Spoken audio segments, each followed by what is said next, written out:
Hello student, my name is Neha Miglani. Today I am going to start the topic of demand forecasting part 3. In my previous videos, I have already discussed the part 1 of the demand forecasting, part 2 of the demand forecasting and part 3 of the demand forecasting. In my part 1 and part 2 of demand forecasting videos, I have discussed the qualitative methods of the demand forecasting. And in my part 3 video I have already discussed the first statistical method, that is the trend projection method, in which the graphical techniques has been discussed under this.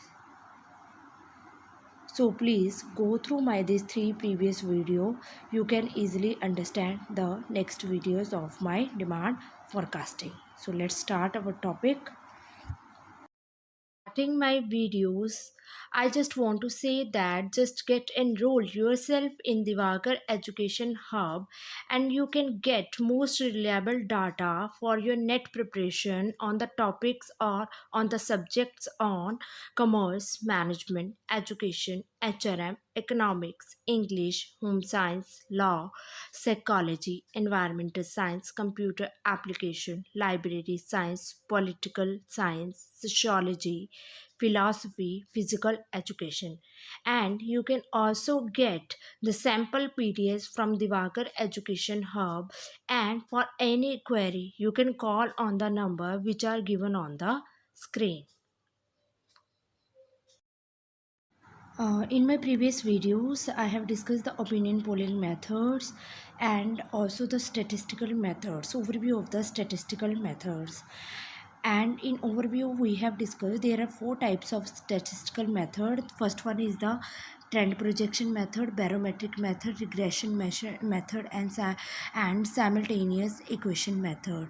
And the trend projection method is further classified into the 5 types: fitting trend by observation, least square method, time series method, moving average method, and exponential method. And in my part 3 video, I have discussed the trend projection method and also the fitting trend line by observation method, which is also called the graphical method. In this video, we are going to discuss the least square regression method. So what is the least square regression method? So the least square regression method, the trend line is fitted by developing an equation giving the nature and magnitude of the trend. एक ऐसी equation हम इसमें formed करते हैं जिसके through हम trend line fit करने की कोशिश करते हैं. जैसे कि हमने इसके पहले प्रीवियस मेथड में, ग्राफिकल मेथड में ये चीज़ डिस्कस की है, देखा है कि हम जो ट्रेंड लाइन कैसे बनाते हैं. हम ट्रेंड लाइन जो है इस तरीके से बनाएंगे, जब हमारे पास प्रीवियस ईयर का जितना भी डाटा होता है उनके थ्रू हम पॉइंट्स को ट्रेंड प्रोजेक्शन क्रिएट करेंगे और उसके थ्रू हम एक ट्रेंड लाइन क्रिएट करते हैं. ठीक है. बट लीस्ट स्क्वायर मेथड में क्या होगा कि हम इक्वेशंस फॉर्म्ड करेंगे. जैसे एक मैथमेटिकल फॉर्म में हम एक्स और वाई की इक्वेशंस, लीनियर इक्वेशन लेके चलते हैं, उसी तरीके से हम जो है प्रीवियस ईयर के डाटा के थ्रू एक इक्वेशंस फॉर्म्ड करने की कोशिश करेंगे इसमें. So the trend is assume to be linear. तो इसमें जो भी ट्रेंड होगा उसको हम लीनियर अज्यूम करके चलेंगे. And the equation of the straight line is, and इसके बेसिकली जो इक्वेशन होगी ये होगी y is equal to A plus B x. So what is y, what is a, what is b and x. a is the intersect. A क्या होता है इसमें, intersect से होता है. And b show the impact of the independent variable. और b क्या होता है, जो impact of the independent variable को शो करेगा. जैसे sales are dependent upon the on the variable Y. जो हमारे प्रोडक्ट की सेल होती हैं वो बहुत सारे फैक्टर्स के ऊपर डिपेंड करती है, और जो वो फैक्टर्स जिनके ऊपर वो डिपेंड करती है उसको हम वाई मान के चलते हैं. और the sales vary with the time period which will be independent variable. और सेल्स जो इंक्रीज़ करती रहती है उसको जो है वो टाइम पे डिपेंड करता है. तो टाइम को हम एक्स लेके चलेंगे और Y is the Y intercept the slope of the lean line are formed by making appropriate substitute in the following equation। और इनको एक सब्सिट्यूट फॉर्म में हम लेके चलेंगे। Sigma Y is equal to N A plus B X, sigma x Y is equal to A sigma x plus B sigma x square. ये दो types की हम इक्वेशन फॉर्म्ड करेंगे इस इक्वेशन के थ्रू। ठीक है, तो वो कैसे होगा वो हम बाद में डिस्कस करेंगे। तो ये हमारे पास एक एग्जाम्पल होते हैं। ठीक है, तो पहले हम इक्वेशन फॉर्म्ड करना सीख लें, फिर उसके बाद मैं आपको ये एग्जाम्पल जो है वो डिस्कस करवाती हूँ। Least square method.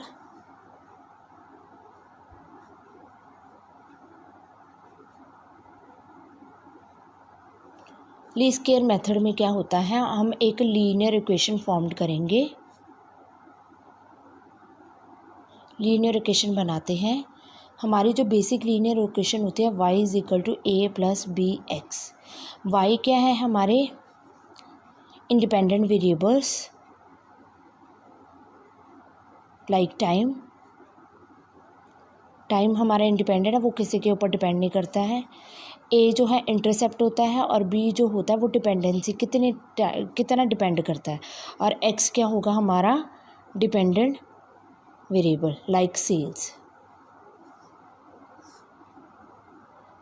Obviously demand forecasting करनी है तो सेल तो देखनी है, तो सेल किस पे डिपेंड करती है, टाइम पे। तो हमारी ये लीनियर इक्वेशन होगी। इसके थ्रू हम दो इक्वेशंस फॉर्म करेंगे। ठीक है, वो कैसे, y is equal to A plus B X. ठीक है, ये हमारी बेसिक इक्वेशन। इसके थ्रू सिग्मा मतलब टू ऑल एग्रीगेट। ठीक है, सिग्मा लेंगे N A plus B sigma X. ठीक है, ये हमारी पहली इक्वेशन बनेगी। सिग्मा ले लेना है हमने।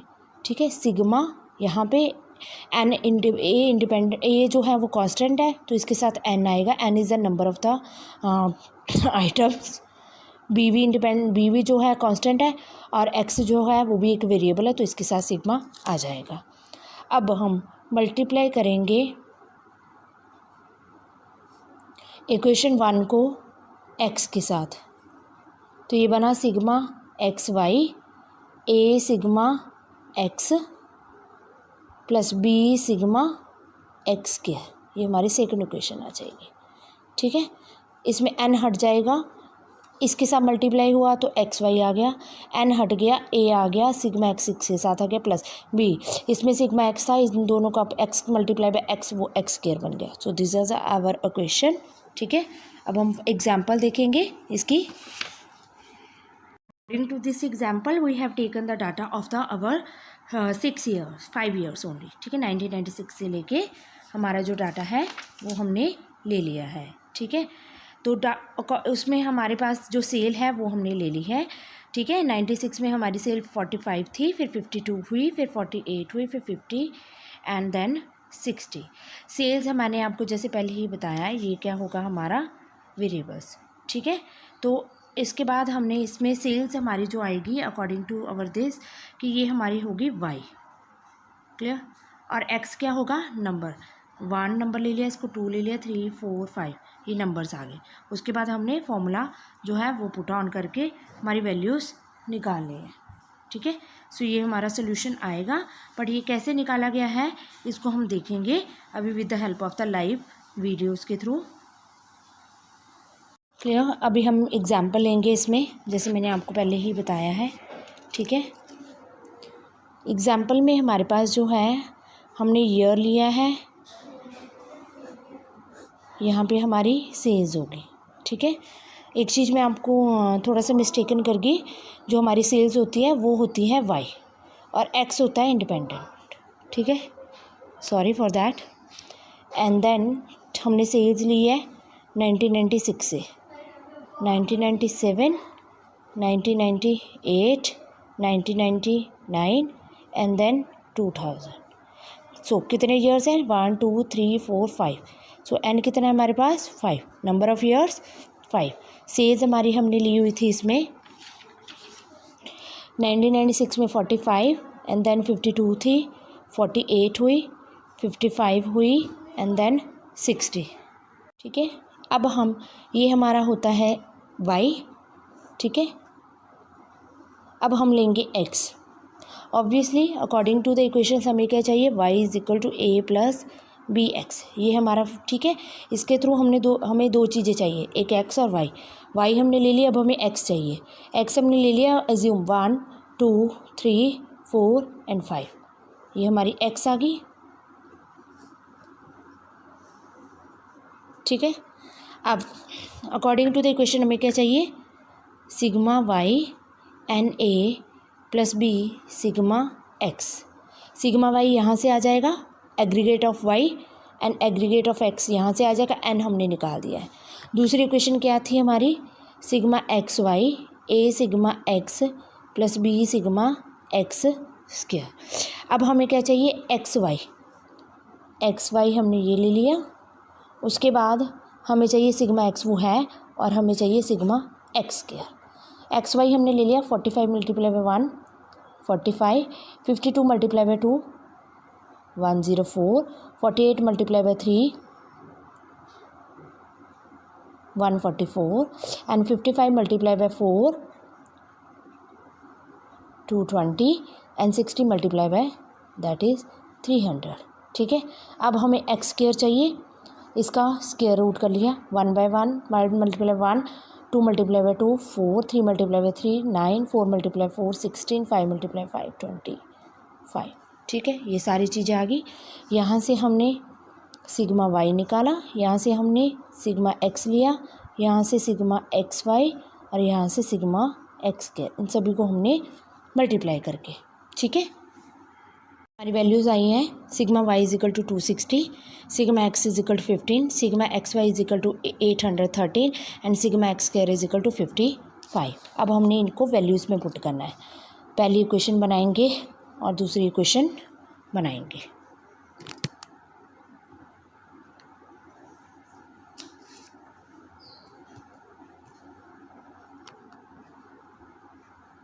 ठीक है,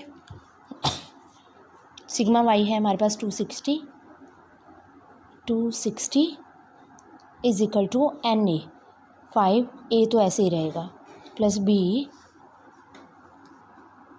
सिग्मा एक्स कितना है 15 बी, ये हमारी फर्स्ट इक्वेशन बन गई।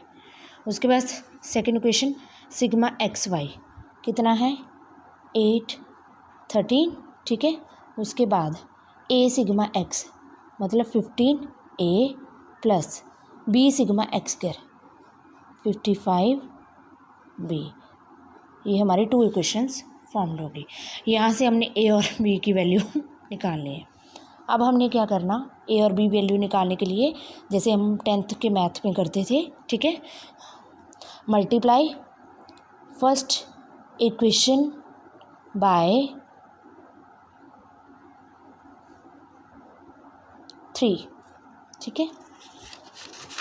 हम 3 के साथ इसको मल्टीप्लाई करेंगे फर्स्ट इक्वेशन को 3 के साथ, ठीक है। 5a multiply by 3 15a 15 multiply by 3 plus 45b and then 260 multiply by 3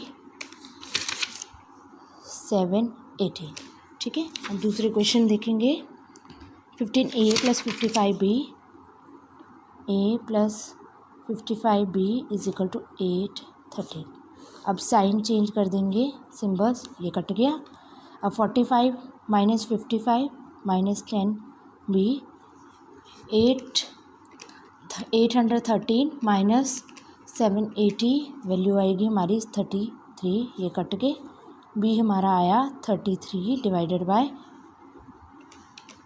10 that is 3। हमारी बी की वैल्यू आ गई है 3.3। इसको हम पुट करेंगे हमारी जो है फर्स्ट इक्वेशन में या सेकंड इक्वेशन में। हम फर्स्ट इक्वेशन में इसको पुट कर देंगे, इस वैल्यू को put B is equal to 3.3 in first equation 5a plus 15b is equal to 216 5a plus 15 3.3 is equal to 260 5a 15 multiply by 3.3 49.5 260 5a 260 minus 49.5, ठीक है। ये हमारे उधर चलेगी वैल्यू, ठीक है। तो क्या वैल्यू हमारी आती है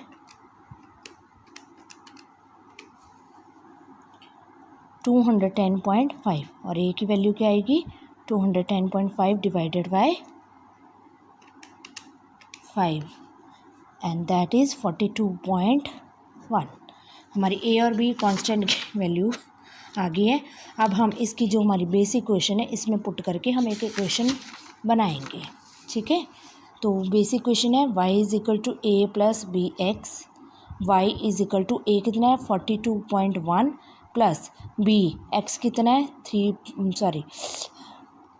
3.3x। ये हमारी इक्वेशन बन गई है। अब इसके थ्रू हम जो है ट्रेंड फिट करेंगे, ठीक है। ओके हमारे ये जो वैल्यू आई है 42.1 प्लस 33.3x। अब इसके थ्रू हम जो है ट्रेंड फिट करेंगे आगे के लिए। तो ये हमारे ट्रेंड इक्वेशन बन जाएगी। हमारी जो ट्रेंड वैल्यूज़ है वो हमने एस्टिमेटेड सेल कहाँ तक ली हुई थी, ठीक है, हमने ली हुई थी 2000 तक। अब हमने 2001 की एस्टिमेटेड सेल जो है वो निकालनी है। सो द ट्रेंड वैल्यू एस्टिमेटेड इस तरीके से आएगा y इज इक्वल टू 90, पहला हमने था हमारा 1996, ठीक है, 42.1 प्लस 3.3 x कितना आया 1, तो इज इक्वल टू दिस, और ये वैल्यू से निकाल दी और 2001 की वैल्यू हम निकाल लेंगे। अगर आपको अभी भी समझ नहीं आ रहा है तो हम इसको एक लाइव वीडियो के थ्रू एक्सप्लेन कर सकते हैं,